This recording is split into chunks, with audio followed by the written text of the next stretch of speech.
Hello friends, I am Uday Shukla from NTSP. आपका हमारे channel study with motivation में बहुत स्वागत है।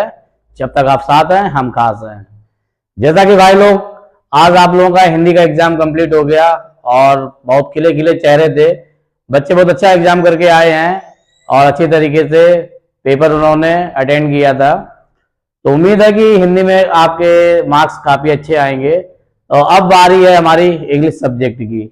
तो अगर बच्चों ने अभी तक ना पढ़ा हो या उन्हें ये ना पता हो कि किस तरीके से हमें पढ़ना है, इंग्लिश में किस तरीके से अच्छे मार्क्स हम लोगों को लाने हैं, तो आज की वीडियो उसी के लिए है कि आपको किस तरीके से इंग्लिश के पेपर को क्रैक करना है, किस तरीके से अच्छी मार्किंग लानी है आपको। ठीक है, तो थोड़ा सा मैं आपको तरीका बताने जा रहा हूं, तो आप उसे ध्यान से समझिएगा और उसके हिसाब से अपनी स्टडी कीजिएगा। आपके बहुत ही अच्छे मार्क्स आएंगे।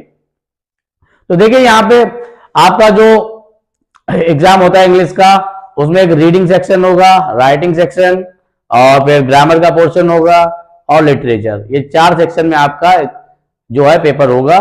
तो सबसे पहले आप ये देखिए कहां कहां से हम मार्क्स ला सकते हैं, कहां से हम गैदर कर सकते हैं, यानी जहां से आप नंबर बटोर सकते हैं वहां से आप बटोरिए। किस तरीके से आप बटोर पाएंगे, तो देखिए रीडिंग सेक्शन में ये 15 नंबर का होता है। अगर आपने रीडिंग सेक्शन 15 नंबर का पहले किया, 15 उसमें, और उसके बाद राइटिंग सेक्शन ये 20 नंबर का, तो अगर आप इन दोनों का टोटल करते हैं तो यहां से आप 35 मार्क्स अचीव कर सकते हैं बहुत ही आराम से। ठीक है, तो 15 नंबर में जिसमें आपके 4 क्वेश्चन जो हैं शॉर्ट आंसर वाले होंगे, यानी एक पैसेज दिया होगा आपको और फिर आपसे क्वेश्चन पूछे जाएंगे। तो 4 क्वेश्चन इस तरीके से होंगे जो 3-3 नंबर के होंगे, तो यानी 12 नंबर का तो आपका वो हो गया। और 3 क्वेश्चन जो है वोकैब्स के ऊपर होंगे, यानी सिनोनिम्स है, एंटोनिम्स है, या कोई सिमिलर वर्ड इस तरीके से कुछ पूछ सकते हैं, अपोजिट पूछ सकते हैं।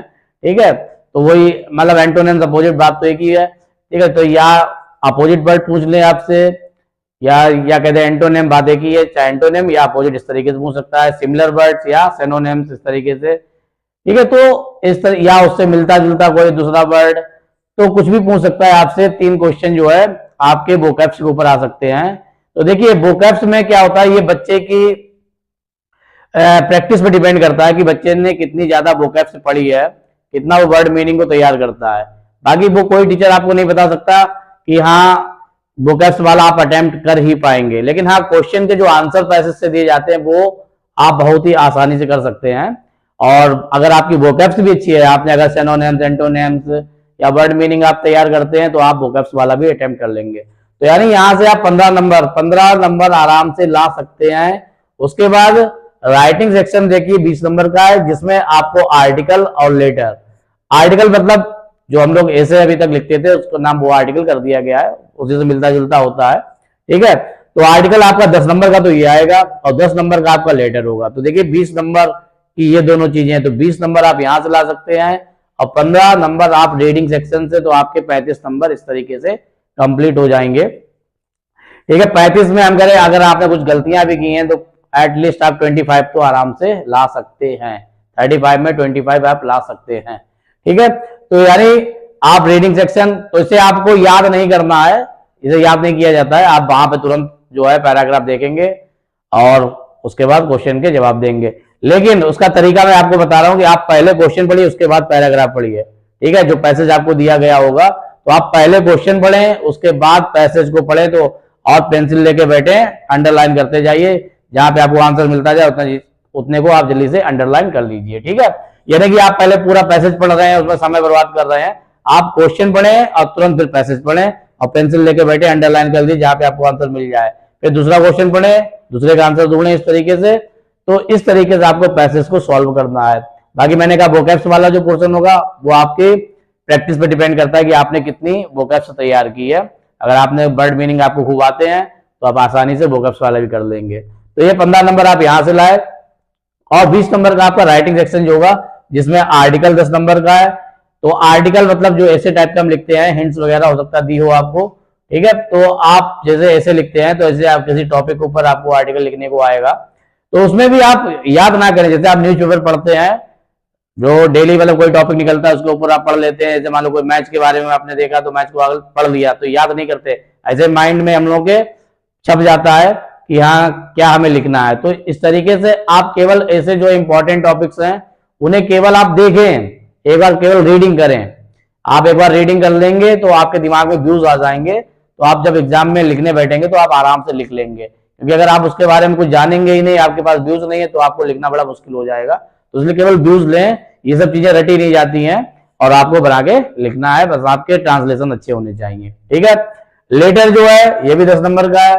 तो लेटर में भी आपको याद नहीं करना है कि आप रट्टा मार रहे हैं, इसका फॉर्मेट केवल देखें कि किस तरीके से हमें लेटर लिखना है। जैसे कोई कंप्लेन लेटर लिखा जाता है, किसी मतलब कंप्लेन लेटर किस तरीके से हम लिखते हैं, और अगर हम जो बधाई पत्र जो है वो किस तरीके से लिखते हैं, तो उसका फॉर्मेट क्या होता है। तो आप फॉर्मेट पे ध्यान दीजिए, किस तरीके से हमें उसकी बिगिनिंग करनी है और किस तरीके से एंडिंग करनी है। तो ये सब चीजों पे आपको ध्यान देना है। बाकी देखिए, अगर आप किसी चीज की कंप्लेंट कर रहे हैं और तो उसमें प्रॉब्लम दी होगी कि क्या आपकी प्रॉब्लम है, आपको क्या अपनी प्रॉब्लम बतानी है, किसके खिलाफ आपको कंप्लेन करनी है। तो इस तरीके से वो दिया होगा आपको पेपर में ही, आपको केवल फॉर्मेट ध्यान रखना है, किस तरीके से शुरुआत करनी है। ठीक है।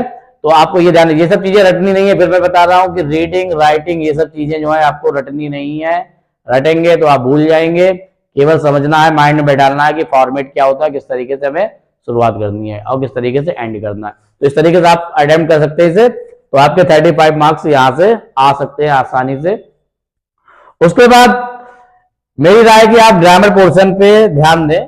ग्रामर में आपने सिंथेसिस, डायरेक्ट इनडायरेक्ट, ट्रांसफॉर्मेशन, ठीक है, बाकी जो वोकैब्स आती है, synonyms, antonyms, one words, idiom, phrases वगैरह, तो ये 25 मार्क्स की आएगी। देखिए 25, जिसमें 5 नंबर की स्टोरी भी होगी। ये 25 की टोटल होगी, जिसमें 5 नंबर की स्टोरी भी आप पढ़े ना, आपके अगर ट्रांसलेशन अच्छे हैं तो आप तुरंत वहां बना सकते हैं। केवल वर्ड मीनिंग की आपको प्रॉब्लम आ सकती है। ठीक है। तो आप स्टोरी पे भी, ये नहीं कि बहुत ज्यादा आप अपना जो है टाइम वेस्ट कर रहे हैं, ये सब चीजें। फिर मैं बता रहा हूँ, ग्रामर का पेपर ऐसा होता है कि वहां आपको तुरंत ही करना पड़ता है। आपकी केवल प्रैक्टिस डिपेंड करती है कि आपने प्रैक्टिस कितनी की है। ठीक है। तो स्टोरी भी 5 नंबर की है। 5 नंबर में आप कुछ नहीं तो 3 नंबर आसानी से ला सकते हैं। ठीक है। वैसे तो 5 में 5 भी ला सकते हैं, थोड़ी वर्ड मीनिंग की प्रॉब्लम हो सकती है, ट्रांसलेशन आपके अच्छे होने चाहिए, आप स्टोरी कर लेंगे। तो ग्रामर का सेक्शन जो आपका 25 मार्क्स का आएगा, तो 25 मार्क्स में अगर आपने टॉपिक पढ़े हैं, जैसे उन बच्चों के लिए जिन्होंने ग्रामर पढ़ी अच्छी तरीके से, तो ये सेक्शन ऐसा होता है कि इसमें आपके कुछ भी नंबर कट नहीं सकते। अगर आपने पॉइंट टू पॉइंट जवाब दिया है तो आपको 25 के 25 पूरे मिलेंगे। ठीक है। और जैसे लिटरेचर में क्या होता है कि नंबर कट भी जाते हैं, या आप यहाँ आर्टिकल लिखते हैं, लेटर लिखते हैं, इसमें नंबर आपके कट भी सकते हैं। लेकिन अगर ग्रामर सेक्शन जो है, तो मेरे ख्याल से ये सेक्शन बहुत ही अच्छी चीज है अगर आपने ग्रामर के टॉपिक पढ़े हैं।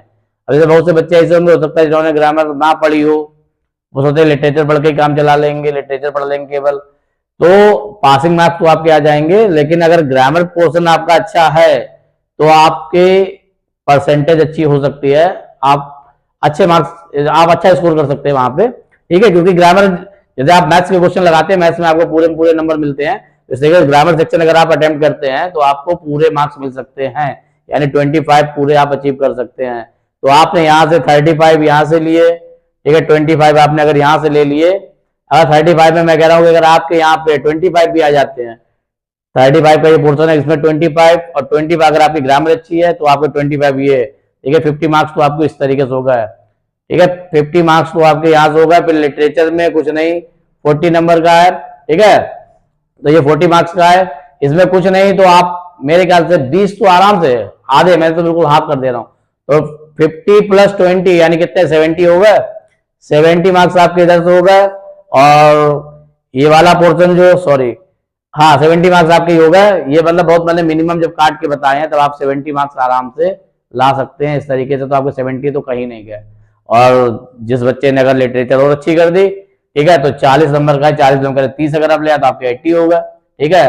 35 ले आए तो 85 हो गए। तो इस तरीके से आप जो है स्टेप बाय स्टेप जो है ऊपर बढ़ते चले जाएंगे। तो मेरी राय है कि आप रीडिंग वाला पोर्शन जो करें, ये 15 नंबर का है, 15 में आप आराम से इसमें 10 से 12 तक नंबर आराम से ला सकते हैं। अगर वोकैब्स में आप नहीं फंसते हैं तो आराम से आप ले आएंगे। राइटिंग सेक्शन में आर्टिकल आपको लिखना है, जैसे किसी टॉपिक जो भी दिया जाएगा तो उसके ऊपर आपको, जैसे ऐसे लिखते हैं तो इस तरीके से आर्टिकल आपको लिखना है। ठीक है। वर्ड कैसे गिनेंगे, आपकी लाइन में अपने वर्ड देख लीजिए कि मान लो एक लाइन में आपके 10 वर्ड आए तो आपको 10 लाइन अगर आपने लिखी तो आपके यानी 100 वर्ड्स हो जाएंगे। ठीक है, तो इस तरीके से तो आप उस पर ध्यान ना दीजिए कि आप वहां पे गिन रहे अपने वर्ड्स की यहाँ 100 हुए कि 105 हुए। आप ज्यादा लिख दें, जितने उसने बताए हैं पेपर में उससे ज्यादा आप लिखें, वो अच्छा लेकिन कम ना लिखें। ठीक है, तो जैसे अगर एक लाइन में आपके 10 वर्ड्स आ जाते हैं तो यानी अगर आपको 100 वर्ड का लिखना है तो 10 लाइन अगर आप लिखेंगे तो आपके 100 हो जाएंगे। आप उससे 10 से ज्यादा ही लिख दें, एक दो ज्यादा ही लिखें। ठीक है, अप्रोक्सीमेट, तो इस तरीके से आप लिख सकते हैं। तो इस तरीके से अगर आप पेपर को अटेम्प्ट करेंगे तो बहुत ही आसानी से आप अच्छे नंबर लाएंगे और मतलब डिक्टेशन तक को भी आप स्कोर कर सकते हैं।